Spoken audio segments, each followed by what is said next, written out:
शर्माने वाली बात नहीं है, घबराने वाली बात नहीं है। कोई यहाँ पे आपका पड़ोसी नहीं बैठा कि आपकी शक्ल देख लेगा तो कुछ बिगड़ जाएगा, ठीक है।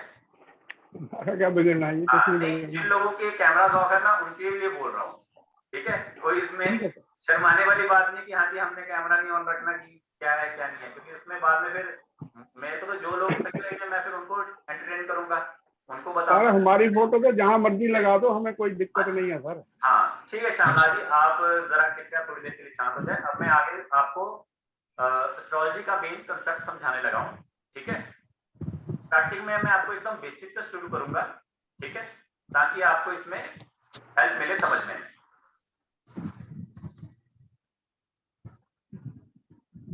ये स्क्रीन दिख रहे हैं आप, ठीक है, नॉर्मल सा है। इसमें देखिए आपको ऐसा ही आपका हॉरोस्कोप भी होता है हर किसी का, ठीक है। इसमें लिखने की जरूरत नहीं है, अभी सिर्फ समझने की जरूरत है। मैं एकदम से आपको एकदम उंगली पकड़ के भी नहीं सिखाऊंगा, क्योंकि आप सबने कहीं ना कहीं थोड़ी बहुत कोशिश जरूर की है, ठीक है। देखो हर एक हॉरोस्कोप में ऐसे आपके 12 हिस्सों में डिवाइड हो रखा होता है, ठीक है, और आपके कहीं ना कहीं उनमें नंबर्स लिखे होते हैं, ठीक है। तो माइक बंद रखिए सभी के सभी। जिनको क्वेश्चन में कोई डाउट होगा वो बाद में जब मैं चैट बॉक्स में लिखिएगा, फिर बाद में मैं आपको अनम्यूट करके आपके सवाल का जवाब दूंगा। तो सीधा सीधा हम समझेंगे। आप सबके हॉरोस्कोप में एक ऐसे होता है डब्बा, ड्राइंग, उसमें आपके नंबर लिखा होता है। यहाँ पे किसी के 1 नंबर लिखा हो सकता है, किसी के यहाँ पे 7 नंबर लिखा हो सकता है, किसी के यहाँ पे 10 लिखा हो सकता है, किसी के यहाँ पे 12 लिखा हो सकता है। तो आपके इस घर में जो नंबर लिखा है वो नंबर बताता है कि इस घर का मालिक कौन है। आवाज समझ में आया मैंने क्या कहा? आपके पहले घर में जो नंबर लिखा होगा वो नंबर बताएगा कि उस घर का मालिक कौन है। जैसे यहाँ पे 1 नंबर लिखा है, यहाँ पे लिखा है मेष, तो मेष इस जगह का मालिक है। अगर यहाँ पे मेष ना लिखा होता, 1 नंबर ना लिखा होता, एक की जगह पे 4 लिखा होता तो कर्क हो जाता, एक की जगह पे 10 लिखा होता तो मकर हो जाता। ओके, पहले सिर्फ आपको इतनी चीज समझनी है, क्योंकि समटाइम्स हम क्या होते हैं, हम ये कंफ्यूज हो जाते हैं कि हमें जिस चार्ट के ऊपर प्रैक्टिस कराई गई उसमें 1 नंबर लिखा था, और अब जब हम किसी और पर्सन का खोल रहे हैं तो वहां पे तो कुछ नंबर और लिखा हुआ है। हमें तो यहाँ पे सिर्फ इसके बारे में बताया गया था, लेकिन किसी और के ऊपर तो कुछ और लिखा हुआ है, ठीक है। तो इतनी बात क्लियर होगी। ये एक आपका एक छोटा सा बेसिक पॉइंट था जो समटाइम्स कोई कोई पर्सन इग्नोर कर जाता है या भूल जाता है, ठीक है। अब आगे हम बात करेंगे। जो ये आपकी मेष राशि है 1 नंबर, इसे आप नोट कर सकते हैं ताकि ये आपके अभी जो मैं कुछ प्रैक्टिस कराऊंगा तो उसमें आपकी हेल्प आएगी। ये जो 1 नंबर है मेष, और ये जो 8 नंबर है वृश्चिक, ठीक है। मेष और वृश्चिक ये दोनों जो होते हैं ये आपस में कॉमन होते हैं, ठीक है। ये वाला और ये वाला, इन दोनों को आप एक ही मान सकते हो। मेष और वृश्चिक का जो मालिक होता है, जो लॉर्ड होता है, जो इनके अधिपति होते हैं, वो होते हैं मंगल ग्रह, ठीक है। ये जानकारी भी आप में से बहुत सारे लोगों को ऑलरेडी पहले से पता होगी। बाय चांस अगर कोई व्यक्ति ऐसा पर्सन है जो फर्स्ट टाइम कोशिश कर रहा है सीखने की, तो उनको जानने के लिए ये जरूरी है, ठीक है। सेकंड पे आपका 2 नंबर पे आते हैं। 2 नंबर आपके वृषभ राशि, ठीक है। 2 और 7 ये आपके सेम होते हैं।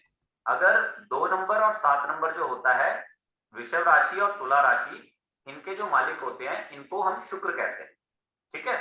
कहने का मतलब अगर यहाँ पे जो आपका 1 नंबर लिखा है, जहां ये आपका पहला घर होता है, अगर यहाँ पे मेष या अगर यहाँ पे 1 नंबर या 8 नंबर लिखा है तो इसका मतलब आपकी मेष या वृषभ राशि है, और यहाँ पे जो लगन का मालिक है वो मंगल देव है।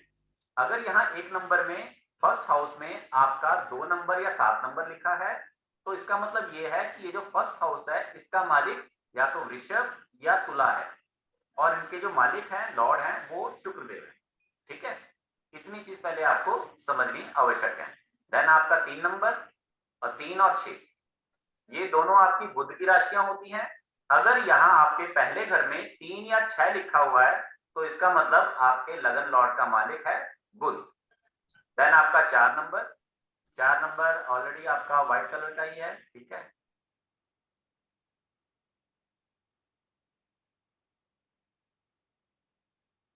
4 नंबर होता है कर्क यानी कि चंद्रमा। अगर आपके यहाँ पे पहले घर में 4 लिखा है तो दैट मीन्स ये चंद्रमा को इंडिकेट करेगा। अगर आपके 5 लिखा है तो 5 का मतलब सिंह यानी शेर, शेर यानी राजा, राजा यानी कि सूर्य। तो अगर 5 नंबर यहाँ लिखा है तो दैट मीन्स ये सूर्य का लगन है। उसी तरह से बाकी सारे मैं आपको समझा चुका हूं। देन 9, अगर आपके उसमें 9 नंबर लिखा होता है, यहाँ पर 9 नंबर लिखा होता है तो दैट मीन्स कि ये धनु लगन है, और अगर 12 नंबर लिखा है तो दैट मीन्स कि ये मीन लगन है। और 9 और 12 इन दोनों के स्वामी हैं गुरु, ठीक है। और अगर आपके उसमें यहाँ पे 10 नंबर लिखा है या 11 लिखा है, अगर 10 नंबर लिखा है तो दैट मीन्स कि आपकी मकर यहाँ पे राशि आएगी, और 11 लिखा है तो आपकी कुंभ राशि आएगी। और इन दोनों में से कोई एक अगर यहाँ लिखा है तो इसका मतलब यह है कि आपका शनि देव का लगन है। तो यहां से एक चीज तो आप सबको क्लियर होगी कि आप सबके हॉरोस्कोप में आपका लगन का स्वामी कौन है। एम आई राइट? क्लियर है आप सभी को? किसी को अगर नहीं पता कि उसके हॉरोस्कोप के लगन का स्वामी कौन सा है, तो यहां से आप इजीली पता कर सकते हो, जितना मैंने अभी बताया उसके लिए। आप में से अगर कोई कुछ पूछना चाहता है तो पूछ सकता है, हाथ खड़ा करके या चैट बॉक्स में मेंशन करके। पहले किसी को कुछ पूछना है? ओके, चलो नेक्स्ट आगे चलते हैं। जी महेश जी, क्या पूछना है? सर अभी आप लगन का ही समझा रहे हो ना कि फर्स्ट हाउस में जैसे जिसका जो राशि बैठा उसी हिसाब से लगन है, उसका इसमें। बस इतना है, ओके ठीक है। ओके, तो इस तरह से आप ये फाइंड कर सकते हो कि आपका लगन का स्वामी कौन है। देखिए, लगन का स्वामी पता होना बहुत जरूरी है, क्योंकि लगन के स्वामी पे ही आपकी पूरी लाइफ निर्भर करती है, ठीक है। जैसे आपका घर है, आपके घर की एंट्रेंस, मेन डोर पे आपका घर टिका होता है, आपके घर की नींव लगन होता है, आपके घर का जो मेन आदमी होता है, जैसे हमारे बड़े बुजुर्ग पिताजी या दादाजी जो भी मेन होते हैं, तो इसी तरह से जो हमारा लगन का मालिक होता है वो मेन होता है। तो यदि आपको ये पता लग जाता है कि मेरा लगन का मालिक कौन है, किसी भी हॉरोस्कोप का मालिक कौन है, तो उसके बाद आप इजीली उसको आगे देख सकते हो, समझ सकते हो कि मैंने आगे इसको कैसे देखना है, ठीक है। देन उसके बाद आप ये देखो कि मेरा वो लगन का जो मालिक है वो बैठा कहाँ है। अभी तक आप सबको ये तो क्लियर हो गया ना कि कैसे आपने लगन का मालिक निकालना है। मतलब किसी के भी हॉरोस्कोप का जो लगन का मालिक है वो ढूंढना कैसे है। Hello sir, let me interrupt you. Sir अभी ज्वाइन किया, एक बार रिपीट करेंगे प्लीज? नहीं मैम, मैं रिपीट नहीं करूंगा, आप रिकॉर्डिंग में से देख लेना। दोबारा सुन लो जो मैंने अभी तक बताया। ये हॉरोस्कोप एक है जिसमें आपकी राशियां लिखी होती हैं, तो आप कलर के अकॉर्डिंग देख सकते हो, मैच कर सकते हो। जैसे 1 और 8 में सेम सेम कलर है तो वहां पे मंगल होता है, 2 और 7 में सेम सेम कलर है तो वहां पे शुक्र होता है, 3 और 6 में सेम सेम कलर है तो उनका मालिक बुध, 4 का मालिक चंद्रमा, 5 का मालिक सूर्य, 9 और 12 का कलर सेम है उसका मालिक गुरु, 10 और 11 का कलर सेम है उनका मालिक शनि, ठीक है। आपके इस फर्स्ट हाउस में जहां जहां पे 1 नंबर लिखा है, यहाँ पे कौन सा नंबर लिखा है आपको ये पता करना है अपने चार्ट में, या आपके पास जो भी चार्ट हो, अपने आसपास के किसी भी भाई बहन का, अड़ोसी पड़ोसी का, अपना बच्चों का, तो उसमें यहाँ देखो आपके कौन सा नंबर लिखा है। जो नंबर लिखा होगा इन सब में से उसका जो मालिक होगा, जैसे मैंने ग्रह बताए सबके, वो ग्रह आपका लॉर्ड है, वो ग्रह आपकी इस कुंडली का मालिक है, अधिपति है। उसके अकॉर्डिंग ही अगर आप अपनी लाइफ को आगे लेके चलते हो तो आपको लाइफ में ज्यादा स्मूथनेस है। समटाइम्स अगर कोई पर्सन ये कहता है या ज्यादातर लोग मानते हैं कि हमारी लाइफ में प्रॉब्लम्स आ रही हैं, तो वो इस वजह से कि आप लगन का जो मालिक है राजा, उसके अगर अगेंस्ट या उसके उल्ट कोई काम करते हो तो आपको दिक्कत आती है, या आप उसे इग्नोर करते हो, ठीक है, या आप उसके दुश्मन ग्रह का काम करते हो, ठीक है। सेकंड लिखिए, सेकंड में आपको ये बताता हूं कि कौन कौन से ग्रह दोस्त होते हैं और कौन कौन से ग्रह दुश्मन होते हैं। तो आप इसको रिटर्न में लिख लीजिए अगर लिखना चाहते हैं तो, ठीक है। कि आपके जो सूर्य चंद्रमा बुध, अपनी बुक ला रही बस। सूर्य मैं तो चंद्रमा ये बुध जा और बेटा के बीच में जा अंदर अंदर जा। जो अंदर भेज रहे हैं लोगों को वो खुद पहले चुप हो जाए। डिस्टर्बेंस आ रही है। हाँ मैम। सबसे पहले आप मित्र और शत्रु ग्रह लिख लीजिए। जो सूर्य चंद्रमा होते हैं, सूर्य चंद्रमा मंगल और बृहस्पति, इन सभी को देवता माना जाता है, ठीक है। और सूर्य के साथ, ठीक है, सूर्य चंद्रमा के साथ आपकी बुध की मित्रता है, ठीक है। एंड देन आप ये देखिए कि जो आपके शुक्र हैं और जो आपके शनि हैं, जो आपके राहु केतु हैं, ठीक है, ये सभी आपके दुश्मन मतलब दैत्य होते हैं। तो दैत्यों की आपस में अच्छी पड़ती है और देवों की आपस में अच्छी पड़ती है, ठीक है। तो इस चीज का थोड़ा आपको ज्ञान होना चाहिए ताकि आपको ये पता लगे कि मैं किसके मतलब मेरे 9 में से कौन सा ग्रह मेरा लॉर्ड बन रहा है, ठीक है, और वो जो मेरा लॉर्ड बन रहा है वो मेरा कहाँ है। देन उसके बाद आगे हम आते हैं भाव के ऊपर। आप सभी ने भाव सुना होगा, भाव भी होता है, सुना है ना? भाव होता है जी, बिल्कुल बिल्कुल मैम, भाव होता है, ठीक है। 12 भाव होते हैं एंड हर भाव क्या बताता है हम अब इस चीज पे थोड़ा ध्यान देंगे, ठीक है, क्योंकि मोस्टली काफी जानकारी आपको पहले से भी हो सकती है, लेकिन उसको यूज कैसे करना है लाइफ में, अभी हम उस पर फोकस करेंगे।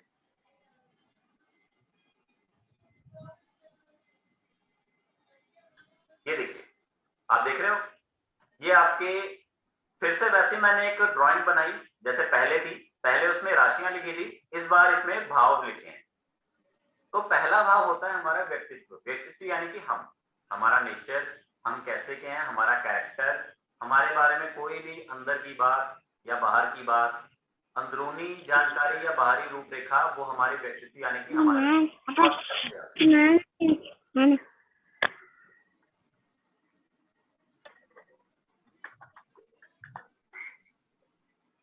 ठीक है। सेकंड नंबर पे है हमारा धन। तो जब भी आपकी लाइफ में मनी का कोई इशू खड़ा होता है या आपको ये लगता है कि मेरे को पैसे के रिलेटेड कोई क्वेश्चन पुट करना है, मेरी लाइफ में पैसा कितना है, पैसा किससे बनेगा, कहां से बनेगा, पैसे को नुकसान तो नहीं है, पैसा जा रहा है या आ रहा है, तो वो आप सेकंड नंबर धन वाले से देखेंगे, ठीक है। आप ये समझ के चलिए कि ये 1 से लेके 12 तक स्टेप हैं या फ्लोर्स हैं। जैसे आप सभी लोग मॉल्स में जाते हो तो आपको देखना पड़ता है कि यार ग्राउंड फ्लोर पे कौन सी जगह है, सेकंड पे कौन सी जगह है, क्योंकि अगर आपने स्टार्टिंग में अगर आपको पता हो कि कौन सी शॉप किस फ्लोर पे है तो आपको टाइम नहीं लगेगा, लेकिन अगर आप एक एक फ्लोर पे जाके चेक करोगे तो आपको ज्यादा टाइम लगेगा। तो ये आपके फ्लोर्स हैं पूरी लाइफ के।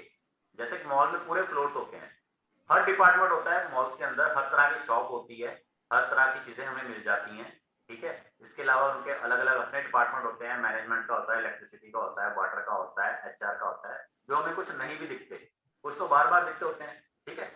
तो ये हमारे टोटल 1 से लेके 12 भाव होते हैं, यानी कि स्टेप्स होते हैं जिनसे हमारी पूरी लाइफ चलती है।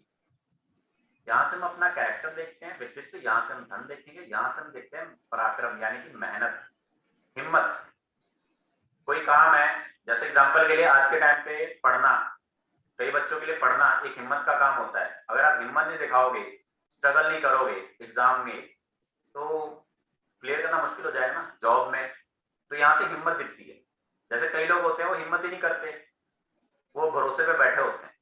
तो जिसपे हिम्मत होएगी उसका ये भाव अच्छा होएगा, और जिसमें हिम्मत नहीं होएगी वो बेचारा नहीं कर पाएगा। चौथे भाव से हम सुख देखते हैं। सुख हर तरह का, घर का सुख, परिवार का सुख, भौतिक सुख, गाड़ी मकान का सुख, किसी भी तरह का सुख जो आपको आनंदित करता है, वो सभी हम चौथे घर से देखते हैं। 5वें घर से हम संतान देखेंगे। संतान अगर मान लीजिए आपकी एज 25-30 प्लस है और आप अगर बच्चे के रिलेटेड कोई क्वेश्चन है तो हम 5th हाउस को देखेंगे। अगर आपकी एज 25 से ऊपर नहीं है, आपकी शादी नहीं हुई, तो क्या इस भाव का कोई वर्क नहीं है? तब भी इस भाव का वर्क है। इसमें फिर हम एजुकेशन देखेंगे। अगर आपका एजुकेशन का सवाल है तो हम फिफ्थ हाउस देखेंगे, अगर आपका संतान का सवाल है तो भी हम फिफ्थ हाउस देखेंगे, ठीक है। प्लस इसमें अगर एजुकेशन से इनकम जनरेट करना है तो भी हम फिफ्थ हाउस देखेंगे। किसी भी तरह से अगर हम एजुकेशन को या हमारी 25वें साल की उम्र में जो भी हमारा टाइम पीरियड चल रहा होता है, जो भी हमारी लाइफ में आता जाता है, उसको अगर हमें समझना हो या उसके रिलेटेड कोई क्वेश्चन खड़ा होता है, तो वहां पे हमारा फोर्थ एंड फिफ्थ दोनों हाउस काफी जिम्मेदार होते हैं। छठवां जो होता है वो होता है शत्रु। हर किसी आदमी की लाइफ में छोटे बड़े शत्रु होते ही होते हैं, ठीक है। कुछ होते हैं शत्रु ऐसे जिनके बारे में हमें पता नहीं होता, जिसे हम कहते हैं अज्ञात शत्रु, हिडन एनिमीज, वो भी आपके यहीं से हैं, ठीक है। शत्रु कुछ ऐसे होते हैं जो हमसे जलते हैं, जो हमें बुरा मानते हैं, वो शत्रु भी आपके यहीं से देखे जाते हैं।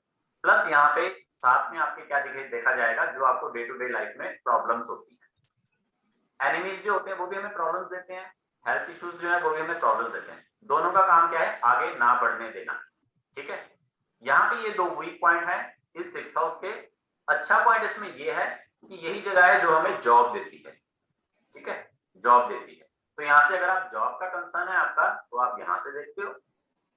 प्लस दो नेगेटिव पॉइंट के साथ यहाँ पे जॉब जुड़ गई, ठीक है, जिस वजह से ये हमारे लिए अच्छा भी है। लेकिन नेगेटिव पॉइंट्स के साथ इसे क्यों जोड़ा गया? क्योंकि एक जॉब करना यानी किसी के अधीन रह के करना। जब आप जॉब करते हो तो आपको किसी के ऑर्डर्स फॉलो करने होते हैं, आप अपनी मर्जी नहीं कर सकते, इसलिए वो भी वहां पे आपकी स्वतंत्रता छिन जाती है। इसलिए उसे सिक्स्थ हाउस यानी कि एक नेगेटिव भाव में रखा गया। ओके, आगे हमारा सेवंथ, इसे हम सातवां भाव कहते हैं। नंबर कोई भी लिखा हो ये सातवां भाव ही रहेगा। जो नंबर वाला कंसेप्ट है वो मैंने इससे पहले आपको समझाया कि वहां से आपने नंबर देखना है क्या लिखा है, उसके अनुसार आपको राशि पता लगेगी, और राशि के बाद आपको पता लगेगा कि वहां पे किस ग्रह का आधिपत्य है, यानी कि किस ग्रह की वहां पे ज्यादा पकड़ है, या फिर किस ग्रह का वहां पे ज्यादा चलेगी। तो साथ में से हम विवाह देखते हैं, क्योंकि ऑब्वियसली जब स्टडी हो गई है उसके बाद जॉब भी लग गई है तो मैरिज होगी। तो मैरिज का जो भी हमने काम धाम देखना वो हम यहाँ से देखेंगे। बट अगर कोई पर्सन मान लीजिए 30 का हो गया लेकिन मैरिज नहीं कर रहा अभी भी, उसे अपना काम सेट करना है पहले, तो वहां पे हम क्या करेंगे? वो काम सेट करना चाहता है, जॉब नहीं करना चाहता, काम सेट करना चाहता, तो उसके लिए भी हम 7 नंबर को देखेंगे, ठीक है। क्योंकि विवाह में क्या होता है, एक लड़का है एक लड़की आपस में शादी करते हैं, एक गठबंधन होता है, ठीक है, एक डीड बनती है। तो पार्टनरशिप में भी क्या होती है? एक पार्टनरशिप डीड होती है, गठबंधन होता है, एक अंडरस्टैंडिंग होती है दो लोगों के बीच। तो विवाह में भी अंडरस्टैंडिंग होती है और पार्टनरशिप में भी आपकी अंडरस्टैंडिंग होती है, और यहां से ही आपका स्टार्टिंग का पहला बिजनेस यहीं से देखा जाएगा, ठीक है। क्योंकि बिजनेस क्या होता है, एक अकेले आदमी के बस का नहीं होता। चाहे एक अकेले आदमी के नाम पे जरूर चल रहा है, लेकिन अगर आप बिजनेस करते हो तो उसमें कम से कम 2 लोगों का होना जरूरी है। जॉब एक अकेला आदमी करता है, बिजनेस 2 आदमी कर सकते हैं। अब कोई भी छोटे से छोटा बिजनेस देख लीजिएगा, उसमें कम से कम 2 आदमी जरूर होंगे, लेकिन जॉब में हमेशा एक आदमी होगा, जॉब में कभी 2 आदमी नहीं होते। अगर 2 आदमी होंगे तो 2 तनख्वाहें खाएंगे। चलिए नेक्स्ट आपका 8वां घर। 8वें घर पे यहाँ पे रोग लिखा है, रोग यानी कि बीमारी। मैंने 6वें में भी आपको बीमारी बताई थी, लेकिन 8वां जो होता है ये वो बीमारियां होती है जिनसे हम ज्यादा परेशान होते हैं। आप ये समझ सकते हैं कि 6वें घर से आपको खांसी जुकाम बुखार पेट दर्द या कमर दर्द जैसी बीमारी आएगी, जो आपकी आज है कल नहीं है।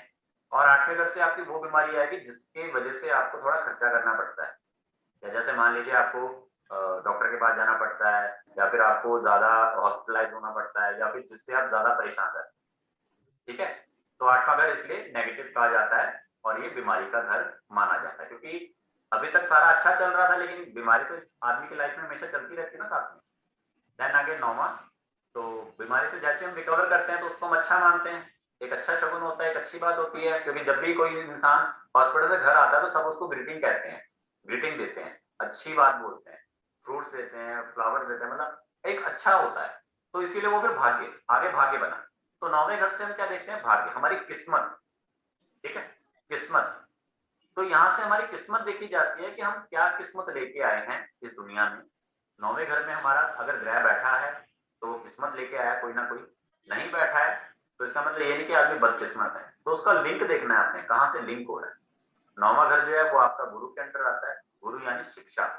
तो यहाँ पे आपकी हायर एजुकेशन भी यहीं से देखी जाएगी, अगर आप में से किसी का क्वेश्चन खड़ा हो जाता है, आपको कल को वही देखना पड़े कि मैंने हायर स्टडी करनी है, मैंने मास्टर्स करनी है, पीजीडीसीए करनी है, या मैं कोई बड़ी मतलब उस पे सीए में भी जाना चाहती हूँ, या फिर डॉक्टरेट करना चाहती हूँ, मतलब नॉर्मल जो एजुकेशन होगी उससे ऊपर, जिसमें आपके पैसे भी कम से कम 3, 5 या 10 लाख रुपए लगने, तो पहले देख लिया जाए ना कि किस हद तक उसमें है। तो यहाँ से आपको उस चीज का पता लगता है।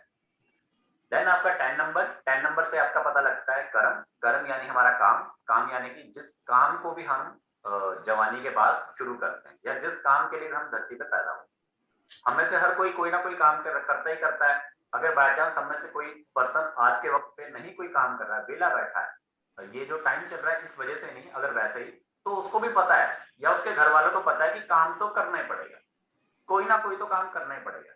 तो यहाँ 10वें नंबर से जहाँ 10 नंबर लिखा है, यहाँ से ये निश्चित होता है कि हमें इस हॉरोस्कोप के अकॉर्डिंग क्या काम करना चाहिए। अब यहाँ पे आपके नंबर कौन सा लिखा है, पहले ये पता लगाना पड़ेगा आपको।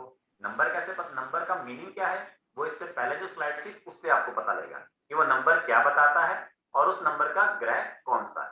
ठीक है, तो यहाँ से आपका आ जाएगा प्रोफेशन कि आपको क्या काम करना चाहिए।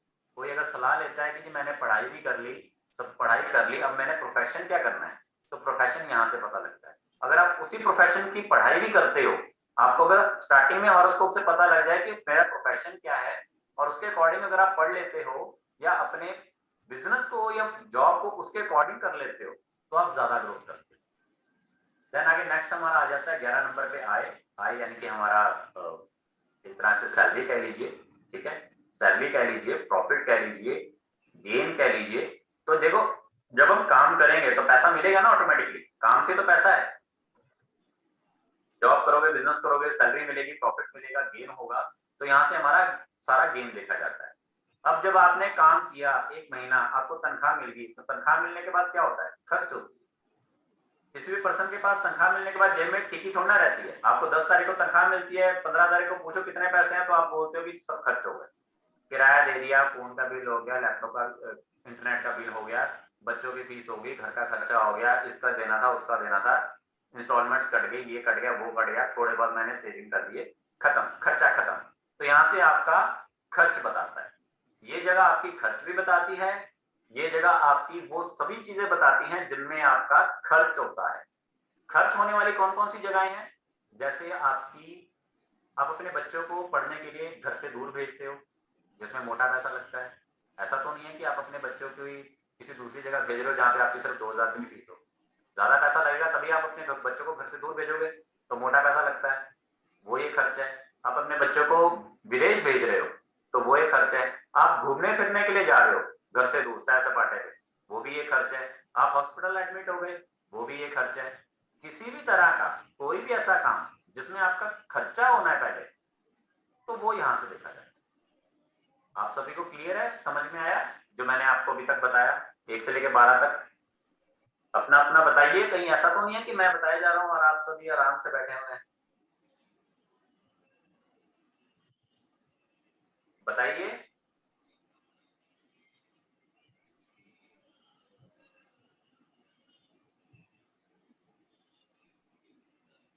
क्या हुआ, सभी के मुंह में दही जम गई? जी श्यामलाल जी, कोई क्वेरी अभी तक?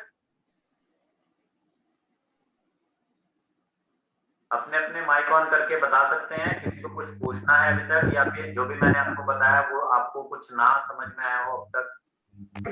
नहीं सर, ठीक है, क्लियर है सर, क्लियर है सर। क्योंकि समटाइम्स क्या होता है, आपके माइंड में क्वेश्चन है। हॉरोस्कोप हम इसीलिए देखते हैं अगर हमारे दिमाग में कोई क्वेश्चन हो। हम सभी किसी ना किसी पंडित के पास या किसी ना किसी एस्ट्रोलॉजर्स के पास या किसी ना किसी का एनालिसिस कराने के लिए इसीलिए जाते हैं अगर हमारे दिमाग में कोई सवाल होता है।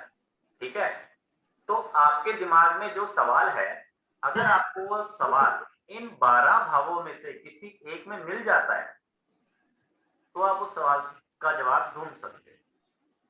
और ऐसा कोई सवाल नहीं है जो आपके दिमाग में आए और इन 12 भावों में से किसी एक में से ना जुड़ा, क्योंकि ये हमारे जीवन का चक्र है।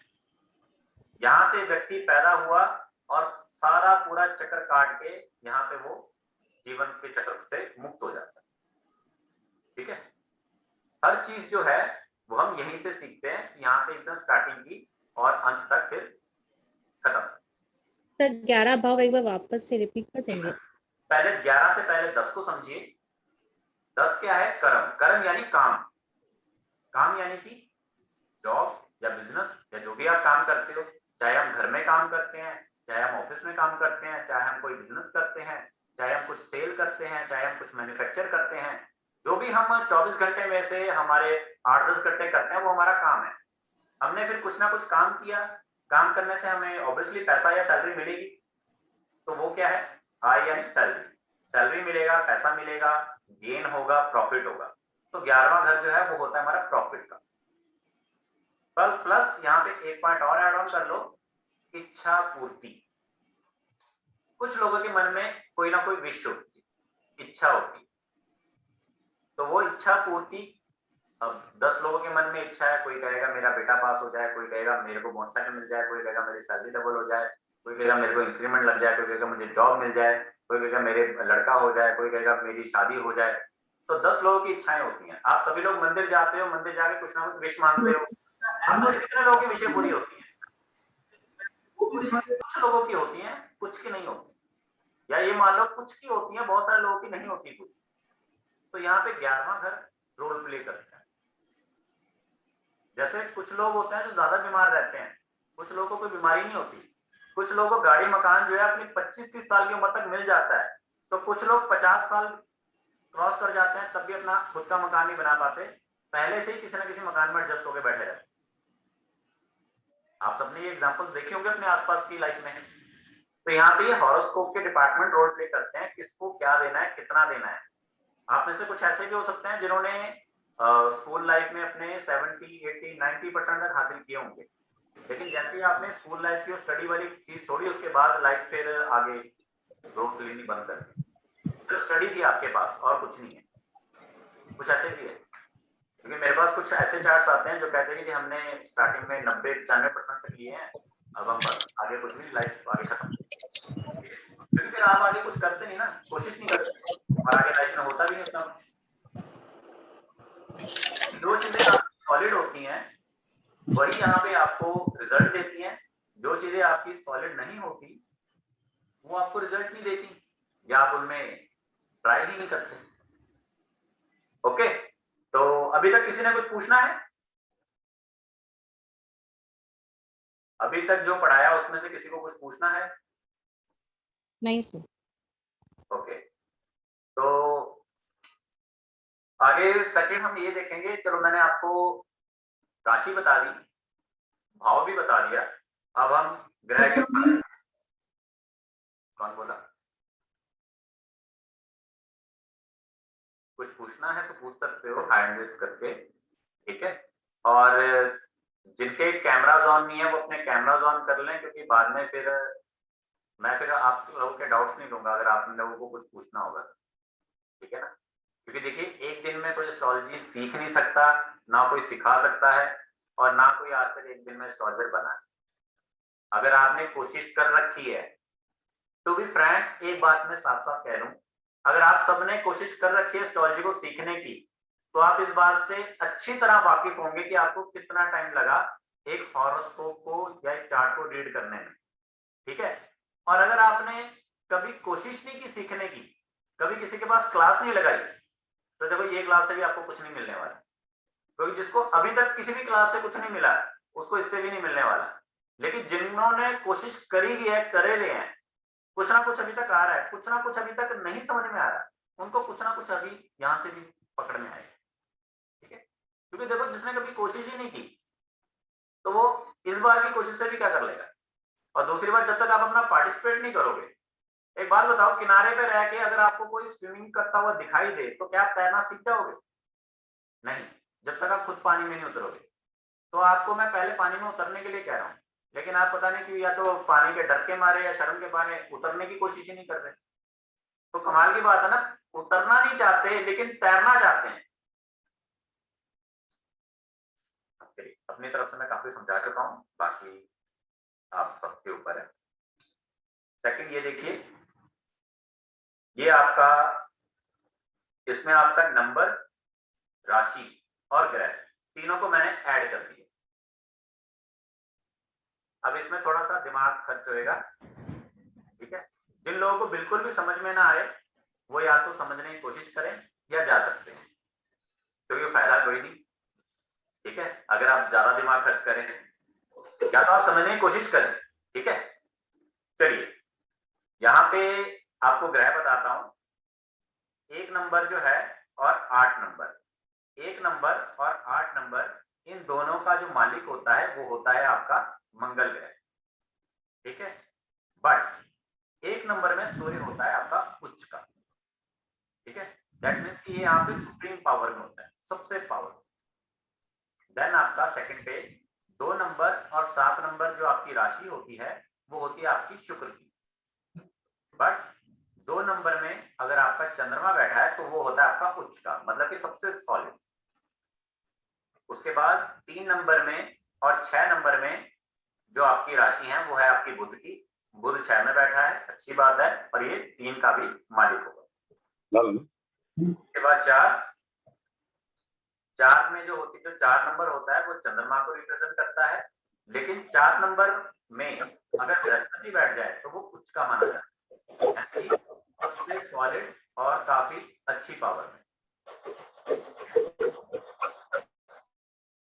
आगे आपका 5 नंबर जो आपका सूर्य का होता है, जो मैंने आपको बता दिया। 5 नंबर का मतलब सूर्य अगर 5 नंबर में है तो ये अपने घर में है, और यहाँ पे ये अपने घर से भी ज्यादा अच्छा रिजल्ट। अगर किसी चीज को ये चीज नहीं समझ में आ रही तो वो इस तरह से समझ सकता है। आप में से ज्यादातर लोग शादीशुदा ही हैं, ठीक है। तो आपकी अपने घर में जो सेवा होती है, जैसे ये सूर्य है तो ये सूर्य यहाँ पे बैठा है तो ये बहुत अच्छा है, ये अपने घर में। अब यहाँ पे 1 नंबर में चले जाएगा, समझ लीजिए उसकी ससुराल में चला गया। तो जिस तरह से जवाई की ससुराल में सेवा होती है ना, तो उस तरह से यहाँ पे ये उच्च में, मतलब और ज्यादा उसकी वो पावर आ जाती है। लाइव एग्जाम्पल से कुछ क्लियर हुआ? अब अगर किसी ने ससुराल से रिश्ता थोड़ा गड़बड़ कर रखा होगा तो उसमें मैं कुछ नहीं कर सकता। मैं जस्ट आपको समझाने की कोशिश कर रहा हूँ कि किस तरह से किसी ग्रह का किसी मित्र राशि में पहुंचने से पावर और ज्यादा इंक्रीज हो जाती है। देन आपका 2, 7 मैंने समझा दिया, 1, 8 भी समझा दिया। 9 एंड 12, 9 और 12 आपके बृहस्पति को बोलते हैं, ठीक है। 9 और 12 राशि आपके बृहस्पति की मानी जाती हैं। बट 9 नंबर में आपका केतु उच्च का होगा, क्योंकि केतु क्या होता है? ध्यान, ज्ञान, और 9 क्या होता है? गुरु। 10 में आपका मंगल उच्च का होता है, ठीक है। 11 और 10 और 11 दोनों राशि आपकी शनि की है। शनि जो है वो शुक्र की राशि में, यानी 7 में आपका उच्च का, मतलब बहुत अच्छे रिजल्ट देने वाला। एंड देन 12 नंबर में आपका शुक्र होता है। शुक्र यहाँ पे, शुक्र का क्या मतलब होता है? कनेक्शन बनाना, ज्यादा से ज्यादा भौतिक सुख, ट्रैवलिंग करना, ये कनेक्शन बनाना ज्यादा से ज्यादा। तो शुक्र जो है दूसरे और 7वें राशि का मालिक होके 12 नंबर में यहाँ पे सबसे अच्छे रिजल्ट और उच्च का माना जाता है, ठीक है। तो अभी तक जो मैंने आपको समझाया, इसमें से किसी को कुछ पूछना हो, क्योंकि ये वाला पार्ट समझने में थोड़ा आपको दिमाग खर्च करना पड़ेगा, ठीक है। अगर आपने साथ साथ में लिखोगे तो याद करोगे तो आपको इजीली क्लियर हो जाएगा, ठीक है। तो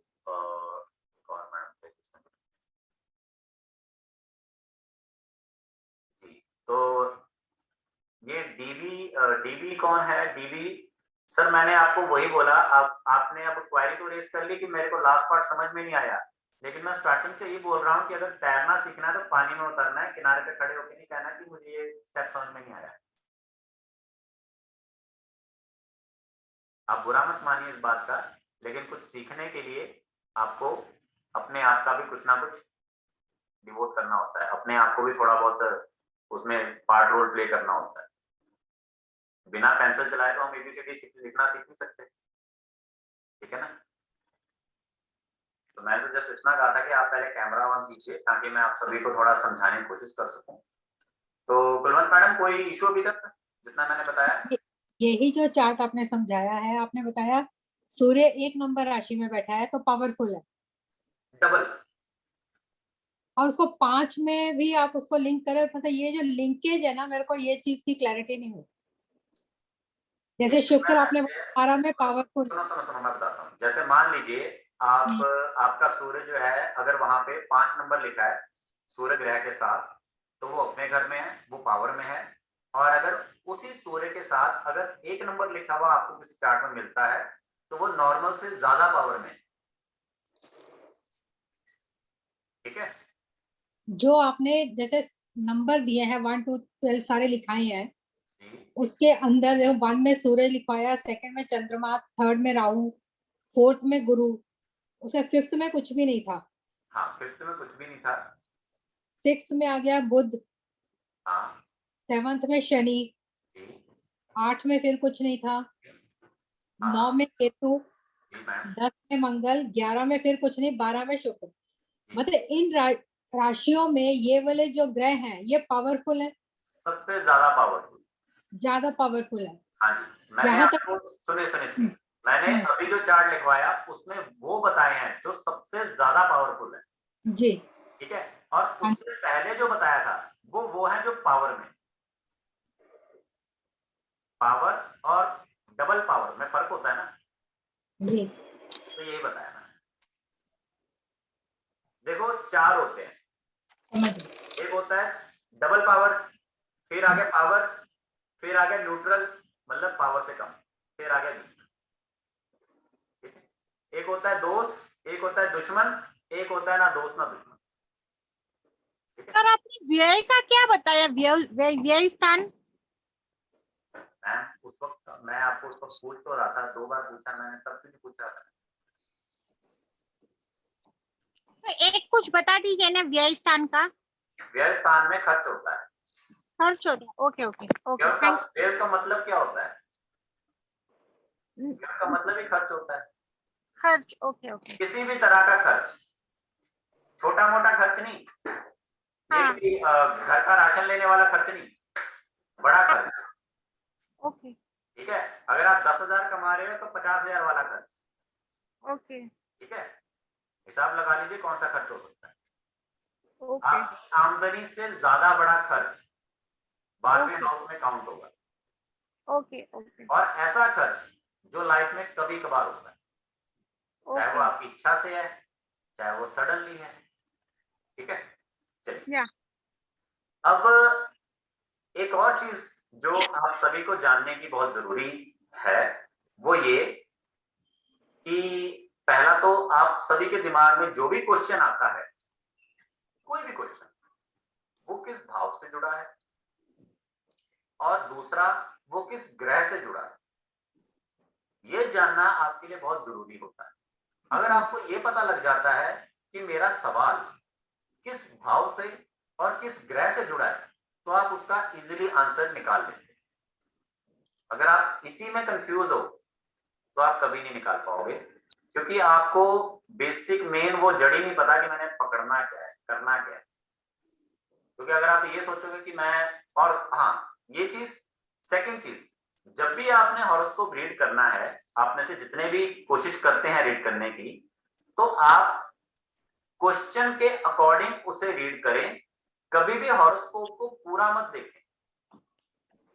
एग्जाम्पल के लिए, आप सभी लोग घर में दाल चावल खाते होंगे, ठीक है, दाल चावल खाते हो ना सबके सब।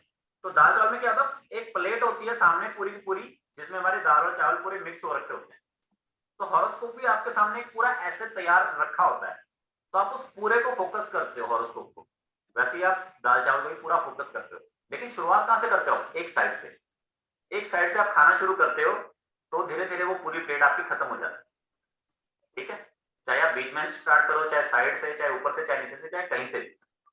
तो ये मेरा समझाने का रीजन ये था कि हॉरोस्कोप को भी आपने एक साइड से शुरू करना है, एक तरफ से शुरू करना है। पूरे का पूरा हॉरोस्कोप कोशिश नहीं करना रीड करने की, क्योंकि पूरा यानी कि 3-4 जगहों पे फोकस करना, उससे हम अक्सर प्रॉब्लम में आ जाते हैं।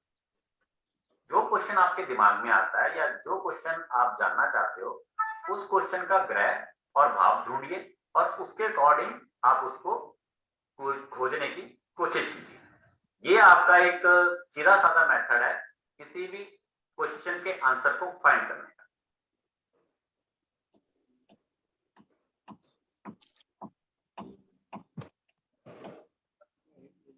आगे और कोई कुछ पूछना चाहेगा? हॉरोस्कोप को कैसे देखना ये मैंने आपको बता दिया। 9 के 9 घरों का आगे मैं आपको ये बताऊंगा कि 9 के 9 घरों का क्या रोल होता है, 9 प्लैनेट्स का, ठीक है। और 12 भाव और 12 राशियां मैं आपको क्लियर कर चुका हूँ। 12 भाव कैसे देखने हैं आपने, 12 राशियां कैसे देखनी है, कौन से घर, कौन से जो ग्रह हैं वो सबसे अच्छे हैं और कौन से घरों का मालिक कौन सा है, ये भी आपको मैं अभी तक बता चुका हूँ। अगर आप साथ साथ में नोट कर रहे होंगे तो आपको इजी हो जाएगा देखने। जिनको नहीं समझ में आया, दोबारा पूछना या देखना चाहते हैं तो वो इस वीडियो को दोबारा देख लेंगे तो उनको और अच्छे से क्लियर हो जाएगा, ठीक है। क्योंकि कई बार क्या होता है, देखिए जो चीज हमारे लिए नई होती है ना, आपकी कोई भी उम्र है, इतना मत सोचिए कि हम अगर यंग एज में है या ओल्ड एज में है तो हमें पहली बार में आना चाहिए। नहीं, जब हम बच्चे थे तो हमने ABCD को ना जाने कितनी बार लिखा होगा, तब जाके हमें A या B बनाना है, ठीक है। तो कोई भी नई चीज हमें दिक्कत देती है। अब आप किचन में काम करके देख लो, प्याज काटने में आपको कम से कम 3 दिन लग जाएंगे या 4 दिन लग जाएंगे, ठीक है ना। तो कोई भी चीज, नई चीज को सीखने में हमें टाइम लगता है, लेकिन जब हमारी कंसंट्रेशन अच्छी हो, मन में इरादा पक्का है और ज्यादा हमने मतलब वो फालतू नहीं करना कि जैसे मैं अभी भी आपको कह रहा हूँ कि जिसने तैरना सीखना है वो पानी में उतरे, तो अगर किनारे पे बैठे रहोगे, डरोगे पानी से, तो फिर नहीं तैर पाओगे। तो ये चीज अगर ना मन में हो तो आप कर सकते हो, ठीक है। अगला जो मैं आपको बताने जा रहा हूं वो ये है कि ग्रहों के बारे में। सबसे पहले आपका सूर्य ग्रह। सूर्य होता है आपका राजा, राजा यानी कि गवर्नमेंट, नॉर्मल सी बात है, राजा यानी कि गवर्नमेंट। राजा जो कहेगा प्रजा को मानना पड़ेगा, चाहे तो आप उसको प्रधानमंत्री या राष्ट्रपति से रिलेट कर सकते हो, या आप अपने एरिया के जो आपका मेन आदमी है उससे रिलेट कर सकते हो। दूसरा क्या होता है, सूर्य यानी पिता, ठीक है। तो पिता, और वैसे भी जो प्रजा होती है वो अपना पिता राजा को मानती है, ठीक है। तो यहां से हम क्या देखते हैं, सूर्य यानी पिता और राजा। और सूर्य यानी अगर पिता है तो पिता से हमें क्या मिलता है, आप सभी के नाम के पीछे कुछ ना कुछ लिखा है। किसी के पीछे शर्मा लिखा है, कोई आनंद है, कोई अरोड़ा है, कोई कुमार है, कोई सिंह है, कोई कुछ है। तो ये कैसे निकला, ये आप सबके पिता से आया है, इतना तो आप सभी एग्री करते हैं ना। ये जो सरनेम है ये आपके पिताजी से आपको मिला है। तो सूर्य से क्या मिलता है, नाम, ठीक है, नाम। तो आपका जब नाम होगा, हम सब एक छोटी सी बात कहते हैं कि हमारा, कुछ लोग कहते हैं ना हमारा नाम कब होगा, हमने नाम नहीं कमाया। नाम यानी कि मान सम्मान, रिस्पेक्ट, एक रेपो, तो वो भी यहां से सूर्य से जुड़ी है। इसको जोड़ना आना चाहिए आपको। अगर आप इसको जोड़ना सीख लेते हो अपने सवाल में तो आपको भाव और ग्रह पता लग जाएगा, ठीक है। ये एक पॉइंट था मेरा। सर आप रिपीट करेंगे सर, एक्चुअली नेटवर्क का थोड़ा इश्यू कर रही है, आप एक बार रिपीट कर दीजिए। सूर्य से मैम मान सम्मान देखना है, मैंने ये बताया है।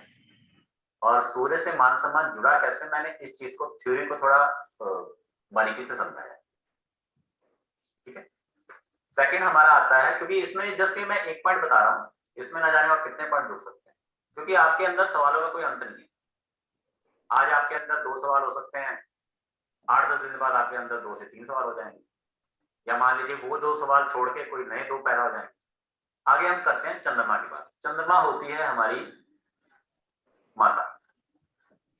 माता, जैसे बच्चे को माता अपने प्यार से रखती है, वैसे ही चंद्रमा एक व्यक्ति को उसकी ग्रोथ में हेल्प करता है। सूर्य भी करता है, लेकिन यहाँ पे चंद्रमा भी करता है। यहाँ पे ये मान लीजिए कि सूर्य 60 करता है तो चंद्रमा 40 करता है। क्योंकि देखो, एक माँ के लिए भले बच्चे को पालती है, लेकिन बिना पिता के नहीं पाल सकती। पिता ही तो उसको हर चीज लाके देगा। पिता बेचारा मेहनत करता है, मजदूरी करता है, पैसा लेके आता है, तभी तो माँ उसको पालती हिलाते है, उसको पालन पोषण करती, सब कुछ।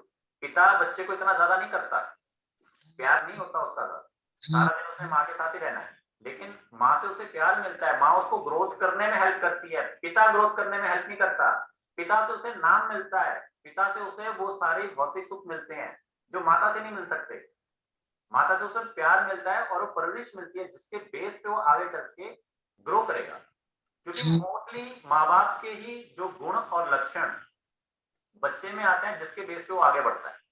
क्योंकि मोस्टली जब बच्चा आगे अपने आप को रिप्रेजेंट करता है तो या तो ये कहेगा कि मेरे पेरेंट्स की वजह से आज मैं यहाँ हूँ, या मेरी एजुकेशन या टीचर्स की वजह से आज मैं यहाँ हूँ, या मेरी खुद की मेहनत की वजह से। तीनों में से एक बात होगी और कोई चौथी बात नहीं हो सकती। ठीक है, तो मेहनत अगर आपने खुद की है, गुरुओं ने आपको पढ़ाया है, तो उससे पहले माँ बाप ने आपको पाल पोस के उस लायक बनाया, तो यहाँ पे पेरेंट्स का रोल पहले आएगा। तो माता क्या है, माता आपको यहाँ पे प्रोटेक्ट भी करती है, आपको इस काबिल बनाती है कि आप कामयाब हो सको। तो ये है आपका चंद्रमा का रोल। प्लस यहाँ पे चंद्रमा क्या है, हमारा मन। ठीक है, चंद्रमा यानी हमारा मन, और चंद्रमा यानी कि पानी। पानी को हम क्या समझते हैं, पानी अगर आप किसी एक जगह पे पानी को इकट्ठा कर देते हो तो क्या होता है, कुछ दिनों बाद वो मैला हो जाता है या उसे बदबू मारता है। आप सब लोग कोशिश कर सकते हो, अपने घर में एक बाल्टी में ढक्कन लगा के पानी को रख दो और उसको 10 दिन बाद सूंघ के देखना, तो आपको पता लग जाएगा वो पानी खराब हो गया। ठीक है, वो पीने लायक या किसी भी तरह के बरतने लायक नहीं है। तो ऐसे ही हमारा मन है। एक कहावत है, खाली मन शैतान का घर, सुनी होगी आप सबने। खाली मन शैतान का घर और रुका हुआ पानी बीमारी देता है। इन दोनों में कितनी समानता है, इस बात को समझने की कोशिश करो। समानता मिली? जिनको समानता मिली वो सर हिला सकते हैं, और बाकी जो गायब हो रखे हैं उनको मैं क्या कहूं। जी श्यामलाल जी, समानता मिली कुछ? वो तो है ही है सर, पानी अगर खड़ा रहेगा तो वो खराब होगा, उसमें मैलापन आएगा। ऐसे ही जो है हम मन है, वो जहाँ ठहरा होगा तो कुछ ना कुछ शैतानी करेगा, वो गलत काम करेगा। हाँ, इसी तरह मन और पानी ये दोनों जुड़े हैं, और इन दोनों का जो मालिक है वो है चंद्रमा। ठीक है, क्या होता है, किताबी बातें तो मैं आपको सीधा सीधा बता सकता हूं, लेकिन प्रैक्टिकल नॉलेज जब तक आपके पास एग्जांपल्स नहीं होंगी, या जब तक आपके पास ऐसी चीजें नहीं होंगी जो आपने सच में देखी हैं या मानते हो, तब तक नहीं समझ में आएगा। रामायण की किताब या रामायण या महाभारत के आप ग्रंथ को अपने पास रख लो, पूरा पन्ना पे पन्ना पढ़ते रहो तो ना जाने कितना टाइम लग जाएगा। लेकिन आप किसी बड़े बुजुर्ग के पास बैठ जाओ तो वो आपको हो सकता है शायद एक हफ्ते में पूरी स्टोरी की सारी कहानियां सुना के आपको पूरा रटा दें। ठीक है, नॉर्मली हम किसी स्कूल में पढ़ते हैं तो वहां पे एक बच्चा खड़ा होता है, किताब पढ़ता है, पूरा लेक्चर खत्म हो जाता है, उसके बाद फिर आगे होमवर्क वगैरह चलता है। लेकिन स्मार्ट क्लासेस में क्या होता है, उस चीज को वो डिजाइन करके प्रेजेंट करते हैं, तो बच्चे को स्टोरी के अनुसार या फिर एक गाने के रिलेटेड या रिदम में वो याद हो जाता है। तो उस तरह से मैंने आपको यहाँ पे चंद्रमा और मन को समझाया है कि चंद्रमा, मन और पानी ये कैसे जुड़ गए। इसी में और चीजें भी जुड़ जाती हैं, क्योंकि वो आगे हमारे क्वेश्चन के बारे में डिपेंड करते हैं। आगे हमारा आता है बुध। आगे हमारा बुध आता है। बुध का क्या मतलब होता है, बुध यानी कि बुद्धि। बुध यानी कि बुद्धि, ऐसा कोई कार्य जो आप बुद्धि से करते हो या जिसमें आपकी बुद्धि का उपयोग होता है या दुरुपयोग होता है, वो सारे के सारे जो कार्य तत्व या दायित्व हैं वो बुध को जाते हैं। जैसे आपने अच्छी पढ़ाई की तो यहाँ पे बुध आपका रोल प्ले करेगा। आपने कुछ गलत फैसले ले लिए तो क्यों कहा जाता है, बड़े बुजुर्ग क्यों कहते हैं तेरी बुद्धि कहाँ थी उस वक्त जब तू ये कर रहा था। तो ये कहावतें ऐसी नहीं बनी, ये ग्राउंड से ही बनी है। और ये पुराने जो लोग थे ना, उनको तो ये बेसिक नॉलेज आज के टाइम पे आप इनको कर रहे हो, लेकिन पुराने टाइम पे बेसिक नॉलेज तो लोगों को होती थी पहले से। ठीक है, तो ये यहाँ पे मैंने आपको बुध का बताया। बुध जो है वो प्राकृति भी है। ठीक है, बुध प्रकृति भी है, और मोस्टली पहले ज्यादातर लोग बुद्धि का ही काम करते थे, या तो खेती बाड़ी करते थे प्रकृति का, ठीक है, या फिर अपने दिमाग से कुछ ना कुछ, क्योंकि पुराने लोगों में समझ बहुत ज्यादा थी। भले पढ़े लिखे ज्यादा नहीं थे, लेकिन पुराने लोगों में समझ बहुत ज्यादा थी, किसी भी चीज को जल्दी भूलते नहीं थे वो। तो यहाँ पे बुद्धि बुध को रिप्रेजेंट करे, बुद्धि से जुड़ा कोई भी काम या बुद्धि से जुड़ी कोई भी चीज। अगला आपका आएगा गुरु। गुरु यानी कि शिक्षक, जो आपको टीचिंग देता है। बुद्धि अलग चीज है, गुरु अलग चीज है। बुद्धि यानी कि आप अब पढ़ने गए हो, गुरु यानी कि अब आप पढ़ा रहे हो। शिक्षक, किसी को गाइडेंस देना, किसी को सलाह देना, ये आपके गुरु के अंदर आता है। इससे जुड़े अगर जो सवाल होंगे आपके, उसमें आपको गुरु प्लैनेट को देखना है। देन उसके बाद आपका आ जाएगा शुक्र। शुक्र यानी कि लक्ष्मी। लक्ष्मी यानी कि आपकी धर्मपत्नी। धर्मपति यानी कि आपका पार्टनर। पार्टनर यानी कि वो आदमी जिसके साथ आपकी गाड़ी चलनी है आगे तक, जो आपका साथी है। तो यहाँ पे आपके वो सभी सवाल जो कामकाज या जिसके बिना आप चल नहीं सकते, या पत्नी, तो उन सबसे जुड़े सवालों के लिए यहाँ पे आपको शुक्र को देखना है। देन उसके बाद आपका शनि। शनि यहाँ पे क्या है? शनि देते हैं रोग, बीमारियां, और चलते हैं थोड़े धीमी चाल से। शनि ज्यादातर इंसान का गलत ही करते हैं, ऐसा लोग कहते हैं, लेकिन ऐसा काफी हद तक सच भी है। क्योंकि शनि जो है कुछ एक राशियों को छोड़ के बाकी सबके साथ उनकी मित्रता नहीं, ठीक है, तो किसी ना किसी के साथ तो बुरा करते रहते हैं। लेकिन यहाँ पे पॉजिटिव क्या है? अगर आप शनिदेव को समझ देते हो तो शनिदेव क्या करते हैं? शनिदेव का काम है मेहनत, न्याय, मेहनत, न्याय और फल, रिजल्ट। जो भी आपने किया है उसका उचित या अनुचित फल। अगर आपने अच्छा किया तो अच्छा फल, बुरा किया तो बुरा फल। न्याय करना। अगर इन केस मान लीजिए आपको पता है कि आप गलत हो, लेकिन आप कर रहे हो किसी तरह से मैं बच जाऊं, तो अगर शनि की दशा ना चल रही हो तो ठीक रहेगा, लेकिन जब शनि की दशा चलेगी तो अच्छा टाइम भी होगा तो वो रिवर्स कर जाएगा।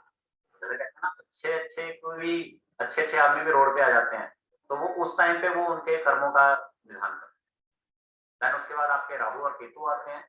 राहु जो है आपकी लाइफ में ज्यादातर नेगेटिव चीजें करता है, ठीक है, क्योंकि राहु जो है वो एक असुर था, दैत्य था, ठीक है। एंड दूसरा राहु जो है वो ऊपर का मुंह का हिस्सा है ना, तो देखो जो मुंह होता है, मुंह ऊपर का हिस्सा, मुंह का काम क्या होता है? हम अक्सर क्या करते हैं, मुंह बंद करते हैं या थोड़ा जब भी बोलो ढक्का बोलो, ठीक है। तो राहु से क्या होता है, अक्सर इंसान लड़ाइयां करवाते हैं, ठीक है, या मान लो कोई क्लेश कर रहा है, लड़ाई कर रहा है, तो ये सारी चीजें अक्सर आपका राहु करवाता है। प्लस इसमें एक आपका प्लस पॉइंट जो आएगा वो ये आएगा, क्योंकि राहु ने अमृत पी लिया था, इसलिए उसमें कुछ पॉजिटिविटी भी आ जाएगी। तो यहाँ पे राहु जो आपको है सडनली किसी भी चीज को हासिल करने में मदद करता है। ये आपके ऊपर डिपेंड करता है कि आपने अपनी जर्नी को पॉजिटिव वे में रखा है या नेगेटिव वे में रखा है। पॉजिटिव वे में रखोगे तो किस चीज को हासिल करने में राहु आपकी हेल्प करेगा, नेगेटिव में रखोगे तब भी हेल्प करेगा। एग्जाम्पल के लिए आप अगर मान लीजिए गलत रास्ते पे चल जाते हैं, 2 नंबर से पैसा कमाने में, चोरी चकारी की लाइन में, किसी को लूटने की लाइन में, गुंडागर्दी की लाइन में, तो यहाँ पे राहु आपको और अच्छा बना देगा। राजनेता बन जाते हो तो ये दोनों क्वालिटियां मिक्स हो जाती हैं।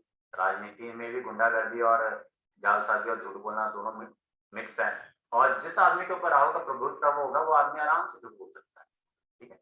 तो राहु यहाँ पे झूठ भी बुलवाता है और आपको तरक्की के रास्ते पे भी लेके जाता है। देन आपका आता है केतु। तो केतु क्या है? केतु का सर नहीं है, तो राहु वाला आदमी क्या है, झूठ बोलेगा, क्योंकि मुंह है ना, तो बोलना काम है उसका। अब जब केतु आ जाएगा तो केतु का क्या काम है? ना बोलना।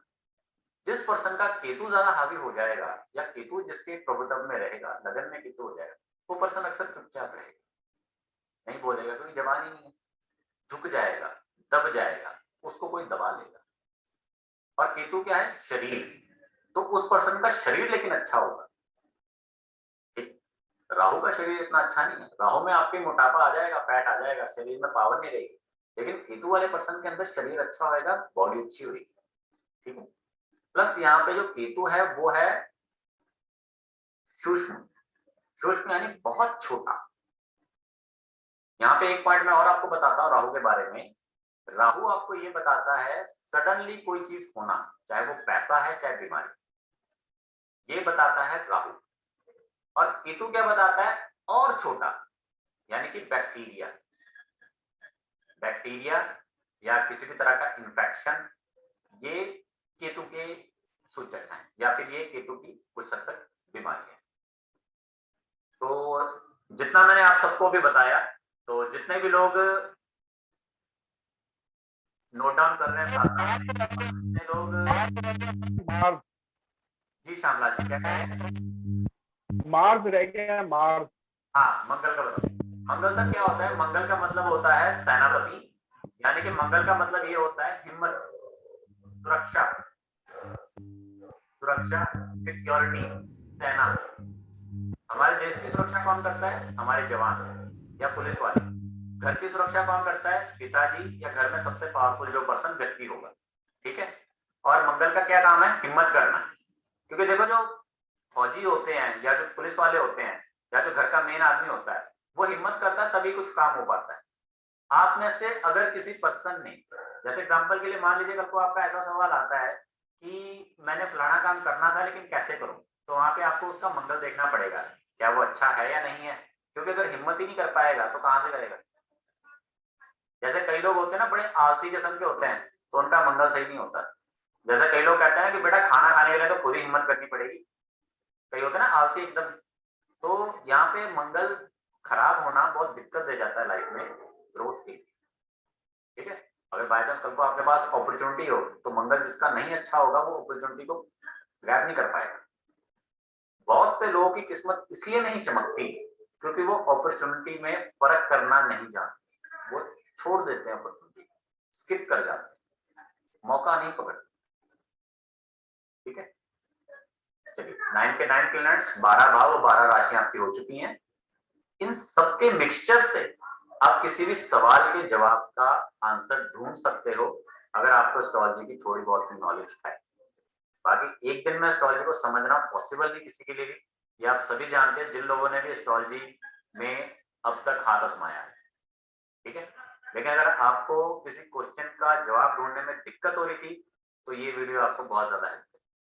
तो अब मैं आप सभी के विचार जानना चाहूंगा कि कैसा लगा आपको, जो भी इंफॉर्मेशन मैंने आपको दी वो आपके कितने काम की थी, और अगर किसी को कुछ और पूछना हो तो पूछ सकते।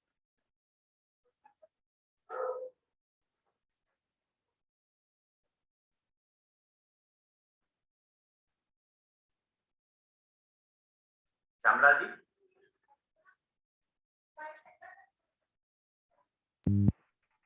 सर बढ़िया थी, इनको बहुत अच्छी है लर्नर के लिए, स्टार्टिंग के लिए तो, बाकी तो एडवांस के लिए होता है, लर्नर के लिए ठीक है सर। एक्चुअल मैं एडवांस नहीं करवा रहा अभी, एक्चुअल सर हाँ अभी जी, मैं वही बताऊं तो बेसिक नॉलेज ही अभी आपको इतनी है।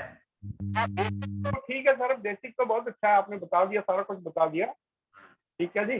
अगर खुद के लिए होता है, दूसरा धन के लिए, तीसरा पराक्रम के लिए। ये नॉर्मल, ये तो आपको अगर आप डेली रूटीन पे न्यूज़पेपर पढ़ते तो उसमें भी कहीं ना कहीं लिखा हुआ मिल जाएगा, राशिफल छपता है वहां से आराम से देख सकते हैं।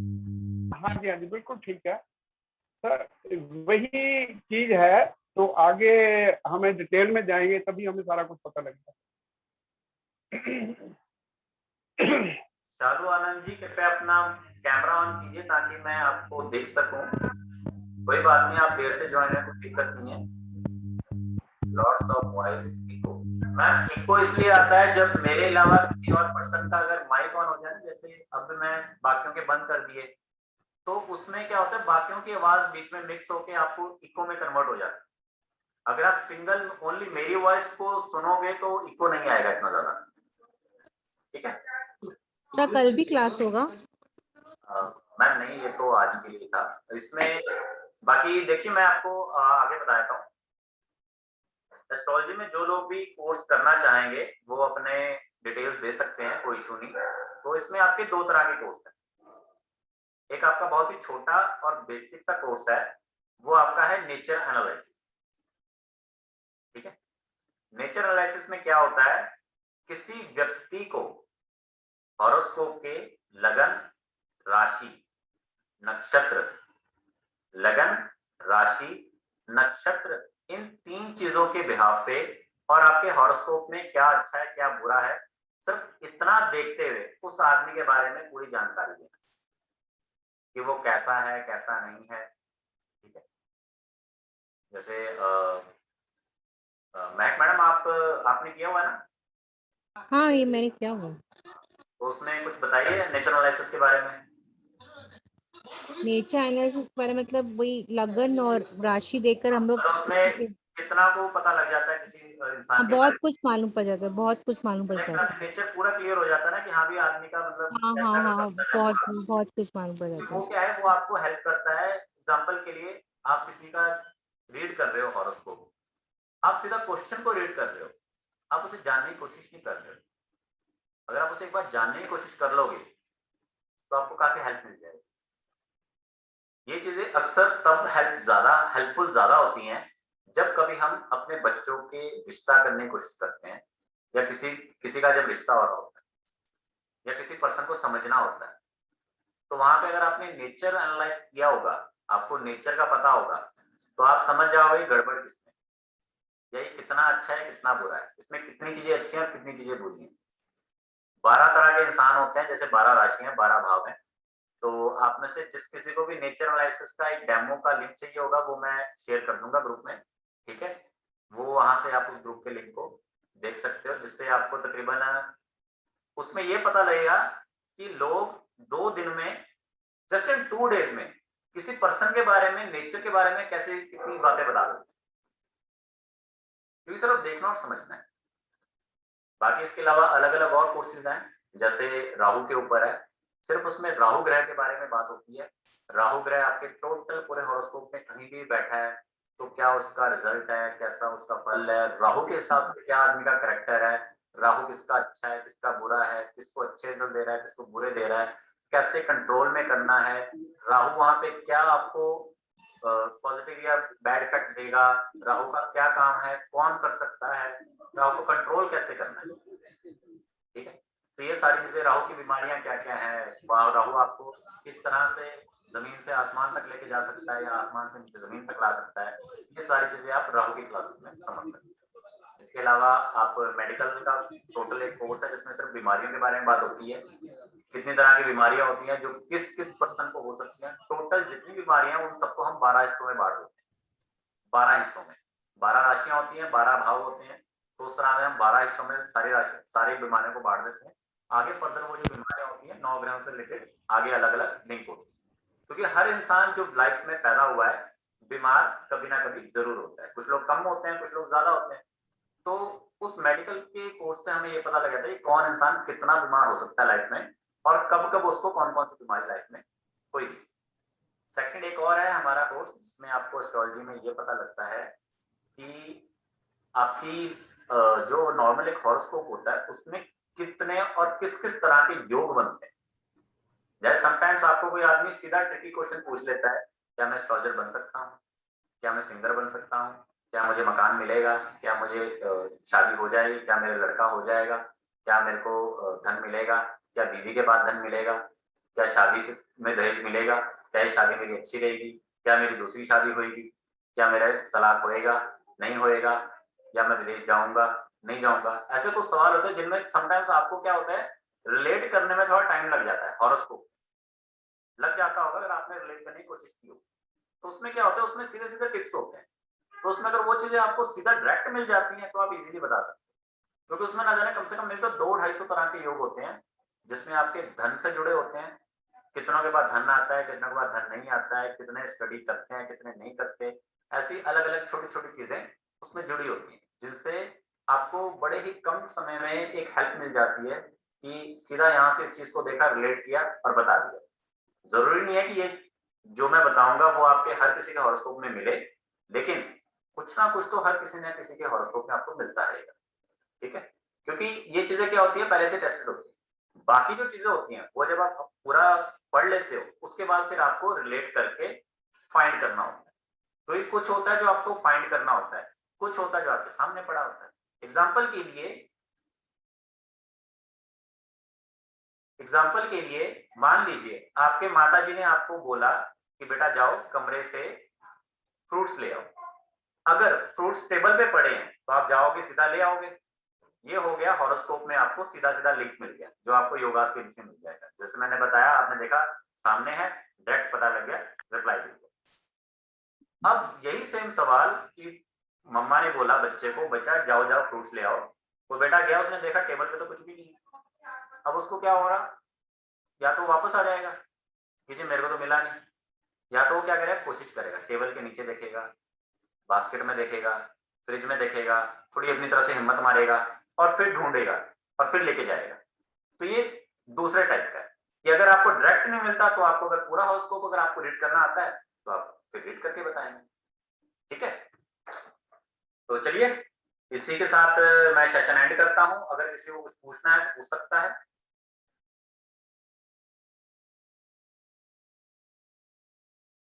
तो सेशन एंड किया जाए या किसी को कुछ पूछना इसकी है? रिकॉर्डिंग आप भेजेंगे? हाँ सर, नॉर्मल। इसके साथ क्या है, इसके साथ आपको 2-3 और रिकॉर्डिंग भी मिल जाएंगी, काफी कुछ जानने को मिल सकता है। इसकी भी रिकॉर्डिंग मिल जाएगी। इसके अलावा मेरे 2 दिन जो पहले के भी फ्री सेशन रह चुके हैं उनकी रिकॉर्डिंग भी मैं आपको दे दूंगा। आप उनकी रिकॉर्डिंग देख के भी काफी कुछ आप अपने अगर नोट्स बनाएंगे ना, आपको काफी जानकारी मिलेगी। और एक और चीज, जब भी कभी आप लाइफ में कुछ भी सीखते हो, स्पेशली एस्ट्रोलॉजी, अगर आप एस्ट्रोलॉजी सीखते हो या वास्तु सीखते हो या न्यूमरोलॉजी सीखते हो, तो अपने साथ 2 या 3 हॉरोस्कोप या नक्शे वगैरह साथ में रखा करो, प्रैक्टिस के लिए, ताकि जैसे जैसे समझ में आ रहा है, दिमाग में बैठता जा रहा है, साथ साथ में नोट डाउन करते रहो। अगर सिर्फ कॉपी में लिखते जाओगे तो 1 महीने बाद या 2 महीने बाद या 10 दिन बाद फिर वो भूल जाओगे कि मैंने क्या लिखा। साथ साथ में जितना दिमाग में घुसता जाएगा उतना आपको ये बेनिफिट देगा, क्योंकि एस्ट्रोलॉजी लिखने से नहीं आएगी, दिमाग में घुसाने से आएगी। क्योंकि अभी मैंने आपको जितनी बातें बताई, मैंने कौन से देख के बताई, वो सीधा सीधा दिमाग में घुसी हुई है। वो सीधा सीधा आप पूछते जाते हो, मैं बताता जाता हूँ, आप पूछना बंद कर दोगे, मेरे भी दिमाग में से आनी बंद हो जाएंगी। ठीक है, तो स्लाइड जो मैंने आपको 3 दिखाई थी, वो इसलिए दिखाई थी ताकि आपको समझने में आसानी हो, इसलिए मैंने आपको दिखाई। नहीं तो वो चीजें मैं आपको ऐसी मुझबानी बता सकता। तो चलिए, ठीक है, तो और किसी ने कोई चीज पूछनी हो तो पूछ सकता है, अदरवाइज हम सेशन को एंड करते हैं।